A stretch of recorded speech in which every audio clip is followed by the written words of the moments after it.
صحیح البخاری۔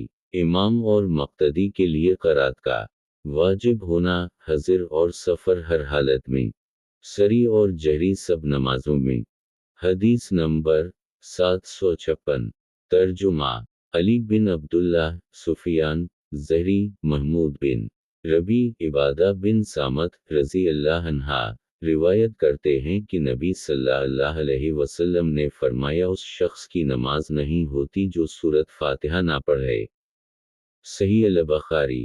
کتاب اذان کا بیان۔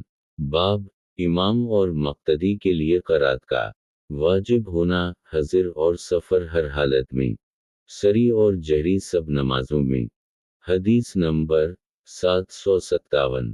ترجمہ: محمد بن بشار، یحییٰ، عبید اللہ، سعید بن ابی سعید مقبری، ابو ہریرہ رضی اللہ عنہ روایت کرتے ہیں کہ رسول اللہ صلی اللہ علیہ وسلم ایک مرتبہ مسجد میں تشریف لے گئے، اسی وقت ایک شخص آیا اور اس نے نماز پڑھ لی۔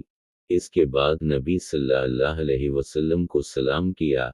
آپ صلی اللہ علیہ وسلم نے سلام کا جواب دیا اور فرمایا کہ جا نماز پڑھ، کیونکہ تو نے نماز نہیں پڑھ لی۔ وہ لوٹ گیا اور اس نے نماز پڑھ لی جیسے اس نے پہلے پڑھ لی، پھر آیا اور نبی صلی اللہ علیہ وسلم کو سلام کیا۔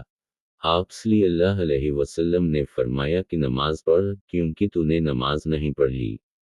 اسی طرح 3 مرتبہ ہوا، تب وہ بولا کہ اس ذات کی قسم جس نے آپ صلی اللہ علیہ وسلم کو حق کے ساتھ بھیجا ہے، میں اس سے بہتر ادا نہیں کر سکتا، لہذا آپ صلی اللہ علیہ وسلم مجھے تعلیم کر دیجئے۔ آپ صلی اللہ علیہ وسلم نے فرمایا جب تم نماز کے لیے کھڑے ہو تو تکبیر کہو، اس کے بعد جتنا قرآن تم کو یاد ہو اس کو پڑھو، پھر رکوع کرو یہاں تک کہ رکوع میں اطمینان سے ہو جاؤ، پھر سر اٹھاؤ یہاں تک کہ سیدھے کھڑے ہو جاؤ، پھر سجدہ کرو یہاں تک کہ سجدہ میں اطمینان سے ہو جاؤ، پھر سر اٹھاؤ یہاں تک کہ اطمینان سے بیٹھ جاؤ اور اپنی پوری نماز میں اسی طرح کرو۔